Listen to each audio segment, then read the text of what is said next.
पिता पुत्र और पवित्र आत्मा के नाम पर आमीन। मेरे प्यारे दोस्तों, आप सबों को पिता परमेश्वर के प्यार में बुला रहा हूँ। ईसा मसीह के संरक्षण में सभी जीवित रहे और मृत्यु के बाद अनंत जीवन के सहभागी बने, स्वर्ग राज्य में प्रवेश करें। हम प्रार्थना करते हैं। दोस्तों, आप लोग पहले वाले वीडियो देख रहे हैं, कृपया आप सब्सक्राइब कीजिए, दाहिने का बेल आइकन भी दबा दें, शेयर करके देखें और लाइक करें। दोस्तों, आप जितने भी लोगों को जानते हैं, आपके व्हाट्सएप ग्रुप वगैरह में आप ये वीडियो को भेज दें कि बहुत से लोग इस वचनों को देखें और प्रभु पर विश्वास करें और अनंत जीवन के सहभागी बने। आप जब ये वीडियो को भेजेंगे बहुत दुखित होगा। बहुत से लोग कभी आपको डांटेगा, आपके विरोध करेगा, आपका उपहास करेगा, कभी आपको धमकी भी देगा, लेकिन जिस दिन मरेगा ना, उस दिन वे आनंद विभोर होकर आपको स्तुति करेगा, क्योंकि आपके कारण ही होगा वो स्वर्ग राज्य के अधिकारी बना।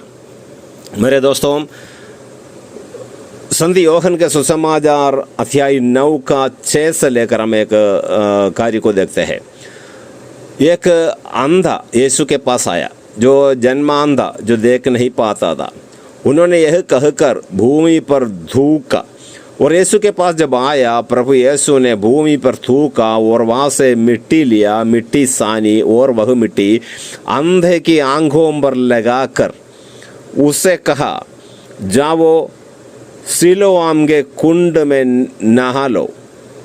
सिलोआम का अर्थ है प्रेषित। वह मनुष्य गया और नहाकर वहाँ से चंगा उगते हुए देखता हुआ लौटा। मेरे दोस्तों, यदि आप एक अंधा व्यक्ति को, जो ईश्वर को नहीं देखा, उस अंधा व्यक्ति को आप प्रभु के पास ले आने के लिए आप इस वचनों को उसके पास पहुंचा दे, आज नहीं तो कल उसका भी आंखें खुलेगा। जो प्रेषित नाम कर सिलोआम के कुंड, उसी कुंड आप ही बनना है। आपके द्वारा बहुत से लोग, उनको दृष्टिदान मिलना है कि ईसा मसीह को देखने के लिए सामर्थ्य मिल जाए, तो वे आपके पास लौट कर आएगा। आप कोई मेहनत करेगा, चट्टान तोड़ेगा, बहुत मेहनत करेगा, पसीना निकलेगा। आप कोई भी मेहनत करेगा ना, आपको पसीना निकालना पड़ेगा, आपका समय बर्बाद करना पड़ेगा, तभी आपको कुछ मिलेगा। आपको अनंत जीवन पाने के लिए आपको भी कुछ मेहनत करना पड़ेगा। वो पत्थर तोड़ने का नहीं, मच्छी पकड़ने का नहीं, गाड़ी चलाने का नहीं, बल्कि आप एक प्रेषित बनना है। जैसे सिलोआम के कुंड में नहा लो। सिलोआम का अर्थ है प्रेषित। जो इस वचन सुनता है और इस वचन दूसरों तक पहुंचाते हैं, वे सब ईसा मसीह का प्रेषित बन जाता है, चेला बन जाता है, प्रचारक बन जाता है। हालेलुया। ईसा मसीह ने सुसमाचार सुनाया, वह सुनकर सीखा। पेत्रोस और अन्य प्रेरित भी सुसमाचार सुनाना शुरू किया।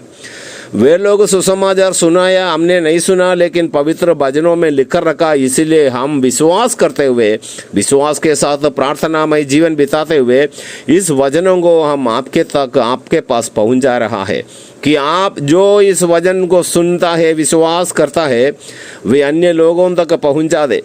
दोस्तों, पहुंचाने पर बहुत से लोग आपके विरोध करेगा, कभी आपके दोस्त भी आपको छोड़ जाएगा, लेकिन कल उनका घर में जब आनंद आएगा ना, ईसा मसीह के द्वारा ना, ईसा मसीह का आशीर्वाद जब मिलेंगे, ईसा मसीह का स्पर्श उनको मिलेगा, ईसा मसीह का वचनों के द्वारा उन्हें चंगा मिलेगा, जब उनके आंखें खुल जाएगा, ईसा मसीह सच्चे ईश्वर है, वो उसको जब जानकारी मिलेगा, वह बपतिस्मा ग्रहण करके जैसे सिलोआम के कुंड में नहा कर उसने वापस आया ना, उसी प्रकार बपतिस्मा ग्रहण करके उनका जन्म कर्म पापों से मुक्ति पाकर बड़े आनंद के साथ आपके पास लौटेगा। देखो भाइयों, एक आत्माओं को इतना कीमत है। प्रभु ने कहा, सारे संसार तो अपने नाम पर कर लो, लेकिन तुम अपने आत्मा को गवा दिया तो क्या फायदा? तुम्हारी आत्मा के बदले क्या देगा? दोस्तों, इस दुनिया में सबसे बड़ा कीमत चीज हमारी आत्मा है। ईश्वर ने आरंभ से हमारे अंदर रखा है। इस आत्मा जिसके अंदर है, वह सब ईश्वर का संतान बन जाता है। जितने लोगों ने ईसा मसीह को स्वीकार किया, स्वागत किया, उसके नाम पर विश्वास किया, वह सब ईश्वर का संतान बन गया। देखो, ये अंधा आदमी ने ईसा मसीह का वचन को सुना, विश्वास किया और सिलोआम में जाकर नहाकर वापस आया। जब वापस आया उसको दृष्टिदान मिला। जब अंधा था, जन्मांधा, यीशु का वचन मुंह पर विश्वास किया और गया और उसी प्रकार कार्य किया, उसका अंधेपन दूर हो गया। मेरे दोस्तों, आजकल कभी हमारे दोस्त, हमारे पड़ोसी, हमारे बगल में रहने वाला सब मूर्ति पूजक हो सकता है। हाथ पैरों से बना हुआ लकड़ी डंडे के सामने बत्ती चलाकर, अगरबत्ती मोमबत्ती जलाकर, फूल चढ़ाकर, नारियल तोड़कर पूजा कर रहा होगा, क्योंकि उनको नहीं मालूम है ये इंसान का कला बनावटी है। इंसान जो कलाकार ने बनाया हुआ बनावटी है, उनके हाथों की बनावटी है, हाथों की कला है, हाथों से उसको गढ़ा है, उसको नहीं मालूम। इसलिए आप ईसा मसीह का इस वचनों को देना आपको विरोध करेगा, 1 दिन, 2 दिन, 4 दिन, 5 दिन, लेकिन पवित्र आत्मा वह काम करेगा। जब वह आपको निंदा करेगा तो अब आपको कुछ दर्द होगा, दुख होगा। प्रभु यीशु कहा, मेरा शिष्य बनना है तो रोज अपना क्रूस उठाना, रोज अपना क्रूस उठाना। देखो भाइयों, ये पवित्र वचनों को फैलाते हुए आपको जो निंदा मिलता है उसको आपको धन्यवाद देना। प्रेरित चरित्र 5 का 40 और 41 में हम पढ़ता है, जब प्रेरितों को कई नेता लोग बुलाकर कोड़ों से मारा, वे आनंद विभोर होकर बाहर गया। वे लोग धमकी दिया, ईसा मसीह का नाम नहीं लेना, लेकिन वे बड़े खुशी के साथ हर जगह, हर घर में, उनके सिनगोग में, हर जगह जाकर वे प्रचार किया और ईसा मसीह ही एकमात्र ईश्वर है ऐसा शिक्षा देता रहा। दोस्तों, वे लोग जितने मार खाया, अपमानित हुआ, तब वे खुश हो गया, क्योंकि ईसा मसीह के नाम पर अपमानित होने में जो मौका मिला, इसलिए वे बड़े आनंदित हुए। दोस्तों, ये वचनों को आप दूसरों को पहुंचाएगा, आपको भी इसी प्रकार निंदा मिलेगा तो कभी दोस्ती छोड़ देगा, फिर भी आप उसको भेजेगा ना, प्रार्थना के साथ वचन सुनेगा, वे आज नहीं तो कल पश्चाताप करके लौट कर आएगा यीशु के पास। दोस्तों, ये वचन जो सुन रहा है, आपके घर में भी कभी अविश्वासी लोग हो सकता है, चर्च में नहीं जाता, प्रार्थना नहीं करता, ईसा मसीह को ईश्वर के रूप में नहीं मानता, ऐसे लोग आपके घर में भी होगा। लेकिन आप जब खाना खाएगा ना, सुबह नाश्ता करेगा, दोपहर को खाना खाएगा, रात में खाना खाएगा, उसी टाइम ये पॉल कुंबलम चैनल ओपन करके रखना, वे वहाँ खाना खाते खाते वचनों को सुनेगा। कुछ दिन सुनेगा, कभी उसको अच्छा नहीं लगेगा पहला दिन, क्योंकि प्रभु यीशु हमसे पवित्रता चाहता है। जो लोग पवित्र जीवन बिताना नहीं चाहते हैं, वे अपवित्र जीवन बिताना चाहते हैं, वे कभी ईसा मसीह के पास नहीं आएगा। यीशु को ईश्वर के रूप में कई लोग इसीलिए स्वीकार नहीं करता, क्योंकि वे पवित्र जीवन बिताना नहीं चाहता। कोई देव मूर्ति के सामने दंडवत करने से उस मूर्ति को आंगे, लेकिन कुछ दिखता नहीं, तुम क्या है, तुम क्या करना, वो कोई भी आज्ञा भी नहीं दिया, कोई आज्ञा, कोई मूर्ति नहीं दिया। केवल बाइबल में जो ईश्वर है, उस ईश्वर ने आज्ञा दिया, मैं हूँ तुम्हारे ईश्वर, मेरे सिवा तुम्हें कोई ईश्वर नहीं होगा।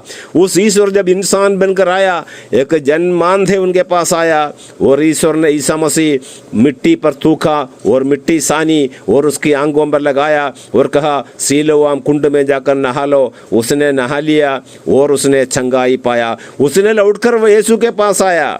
मेरे दोस्तों, यदि इसी प्रकार अंधे जो यीशु को नहीं देखा, यीशु को नहीं समझता, यीशु का वाणी नहीं सुनता, जो अंधे बहरे लोग, बहुत से लोग इस दुनिया में है, उसको आप यदि यीशु के पास ले आएगा ना, यीशु का वचन सुनाएगा, वचन भेज कर उसने उसको चंगा करेगा।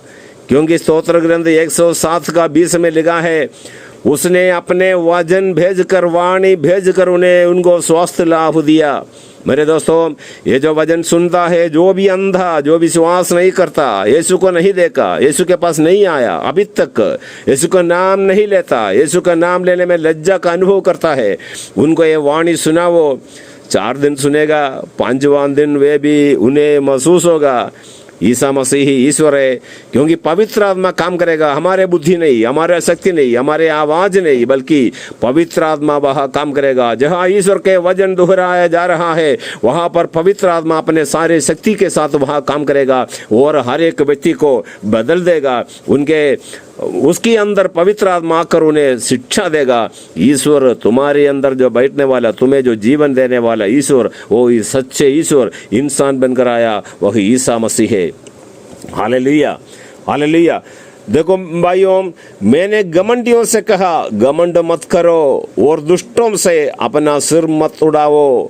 देखो ये स्तोत्र ग्रंथ 75:5 में लिखा, 75:5, साम्स चैप्टर 75 वर्स 5 में लिखा, मैंने घमंडियों से कहा घमंड मत करो और दुष्टों से कहा अपना सिर मत उड़ाओ। मेरे दोस्तों, यदि आप घमंडी है, जो वजन सुनने वाले, यदि आप घमंडी है, आप घमंड के कारण वजन दूसरों तक पहुंचा नहीं सकोगे। यदि आप प्रभु का वजन के सामने आप विनम्र होंगे, आप विश्वास करेंगे, ईसा मसीह का नाम लेंगे, तो आप इस वजन पर विश्वास करेगा और दूसरे व्यक्ति भी मुक्ति पाने की इच्छा आपके हृदय में आएगा। क्योंकि समस्त संसार के लोग, हर मानव मुक्ति पाकर ईश्वर का संतान बनकर स्वर्ग राज्य में प्रवेश करना प्रभु की इच्छा है, पिता परमेश्वर की इच्छा है। यदि हम घमंडी बनेंगे तो इसे पिता परमेश्वर के आग्रह के विरुद्ध आप काम करेगा। देखो माँ मरियम ने जब वचन सुना, स्वर्गदूतों से वचन सुना, तब माँ मरियम ने कहा, देख मैं प्रभु की दासी हूँ। ये विनम्र होकर माँ मरियम ने जब कहा, देख मैं प्रभु की दासी हूँ, तब पवित्र आत्मा पूरा शक्ति के साथ उन पर आई और उसने गर्भवती हुआ पवित्र आत्मा से, और उसने पुत्र को प्रसव किया और उसको ईसा नाम रखा। मेरे दोस्तों, यदि हम भी विनम्र होएंगे, प्रभु कहता है मैं तुम्हारे हृदय के द्वार पर खटखटाता हूँ, यदि मेरी आवाज सुनकर कोई द्वार खोलेगा, मैं तुम्हारे अंदर आकर तुम्हारे यहाँ आकर निवास करूंगा और तुम्हारे साथ भोजन भी करूंगा। हालेलुया। मेरे दोस्तों, प्रभु हमारे पास आना चाहता है, बड़े प्यार के साथ आना चाहता है। जो विनम्र होता है उनके पास प्रभु आएंगे। लेकिन प्रभु कहता है, मैंने घमंडियों से कहा घमंड मत करो और दुष्टों से कहा अपना सिर मत उड़ाओ। मेरे दोस्तों, आप घमंडी हो सकता है, नहीं तो विनम्र हो सकता है। यदि आप विनम्र बनना चाहता है, जो भी घमंड अभी तक किया, यदि प्रभु के संगति में विनम्र होना चाहता है, तो ईसा मसीह को स्वीकार करो। आपके हृदय में आकर निवास करेगा, आपका जिंदगी में बदलाव आएगा। आपके जो भी दुर्बलता है उसने अपने ऊपर उठाएगा। और तुम रोगी है, तुम उसने अपने छेदे हुए हृदय में आपको स्वीकार करेगा। उसने छेदे हुए हाथ बढ़ाकर तुम्हें छुएगा, तुम स्वास्थ्य लाभ तुम्हें मिलेगा। उस जन्मांधे को प्रभु ने मिट्टी लगाकर उसमें धूका, मिट्टी सानी और उसके आंगों में लगाकर कहा, सीलोआ के कुंड में जाकर नहा लो। और उसने नहा लिया और उसको चंगाई मिला। तो मेरे दोस्तों, प्रभु आज भी जीवित है। प्रभु हमें भी चंगा करना चाहता है, हमें आंखें खोलना चाहता है, हमें विश्वास दिलाना चाहता है, तुम्हारे सारे दुर्बलताएं दूर करना चाहता है, तुम्हारे सारे रोगों को चंगा करना चाहता है, तुम्हारे जो भी फाइनेंशियल प्रॉब्लम है, आर्थिक तंगी हालत है, उनमें से छुड़ाना चाहता है। यदि आप मेरे बच्चे बनेंगे, ईश्वर का संतान बनेंगे, पवित्र आत्मा से संचालित एक नया जीवन बिताएगा, हर मूर्ति पूजा को तुम छोड़ेगा और ईसा मसीह ही एकमात्र ईश्वर है, ये सच्चे ईश्वर ईसा मसीह है, ये विश्वास करते हुए उसको नमन करेंगे, उसकी आराधना करेंगे, उसके पास आएंगे, दीनहीन होंगे और विनम्रता के साथ प्रभु के साथ जिएंगे। इस दुनिया में आपको प्रभु ने उन्नति में पहुंचाएगा, आपको प्रभु ने उन्नति में पहुंचाएगा। आपके पुत्र आपके पूर्वजों के उत्तराधिकारी होंगे, आपके पुत्र आपके पूर्वजों के उत्तराधिकारी होंगे। स्तोत्र ग्रंथ का 45:17 में कहता है। मेरे दोस्तों, हमारे पूर्वजों ने जो भी अधिकार था, उसके पास जो कुछ भी था और उससे ज्यादा हमें प्रभु देगा। उस अधिकार पूरा हमें प्रभु ने प्रदान करेगा। देखो दोस्तों, यदि आप घमंडी है, आप विनम्र बनो। यदि यदि आप रोगी है अभी इस वक्त प्रार्थना करो। आप यदि कोई अपवित्र जीवन बिताता है, आपने अपवित्रता को छोड़कर पवित्र जीवन बिताने की कोशिश करो। प्रभु के साथ जुड़े हुए एक नया जीवन बिताओ। प्रभु हमें आशीष देगा। प्रभु अपने अच्छे देवी हाथ बढ़ाकर हम सबों को जो इस वचन सुनता है उन सबों को आशीर्वाद देगा। मेरे दोस्तों, आप इस वीडियो को शेयर करें, लाइक करें और सब्सक्राइब करें। बहुत से लोगों तक इस वीडियो पहुंचा दे। पॉल कुंबलम चैनल सब्सक्राइब करके देखने के लिए दूसरों को भी प्रेरणा दे कि बहुत से लोगों तक इस पवित्र वचनों को फैला दे। प्रार्थना करें, ये प्रभु यीशु जो इस वचन को सुनता है, विश्वास करता है, उन सबों पर ऐसा कृपा दान बरसा दे प्रभु, ऐसा आशीर्वाद दे प्रभु। यदि कोई रोगी ये वचन सुन रहा है, उन्हें इस वक्त आप अपने हाथ बढ़ाकर चंगा कर दे प्रभु। जो भी दुखी है उन्हें सांत्वना दे प्रभु, उन्हें आश्वासन दे प्रभु। ये प्रभु यीशु जो परिवार में लड़ाई झगड़ाई कर चलते हैं, उन्हें भी प्रभु सारे लड़ाई झगड़ा का दुरात्मा का दुष्ट आत्मा को बाहर निकाल कर उन्हें अभी छुटकारा दे प्रभु। हर बंधनों से छुटकारा दे प्रभु। उनके यात्रा में उन्हें संरक्षण दे प्रभु। हर देव मूर्तियों से, पत्थरों लकड़ी से बना हुआ हर मूर्ति से इन्हें दूर रहने की कृपा कर प्रभु। सच्चे ईश्वर पर, जीवित ईश्वर पर विश्वास करने की कृपा इन सबों को दे प्रभु। ये प्रभु यीशु ये जो वचन सब्सक्राइब करता है, चैनल सब्सक्राइब करता है, शेयर करता है, लाइक करता है, उन सबों पर विशेष आशीर्वाद दे प्रभु। क्योंकि आपका प्रेरित काम करने में उन्हें प्रेरणा मिला और आपने जैसे प्रेरितों को तो मैं पुरस्कार दूंगा बोला, मेरे नाम पर आने वालों को एक गिलास पानी भी दिया, उसको भी मैं प्रतिफल दूंगा आपने कहा। ये प्रभु यीशु ये जो वचन सब्सक्राइब कर शेयर करता है, उन्हें ऐसा कृपा दान प्रदान कर प्रभु। सबको ईश्वर के आशीर्वाद ये पिता परमेश्वर ईसा मसीह के नाम पर हम मांगते हैं। ये प्रभु यीशु आप अपने हाथ बढ़ाकर ये जो वचन सुनता है सबों को आशीर्वाद प्रदान कर प्रभु। पिता, पुत्र और पवित्र आत्मा के नाम पर आमीन।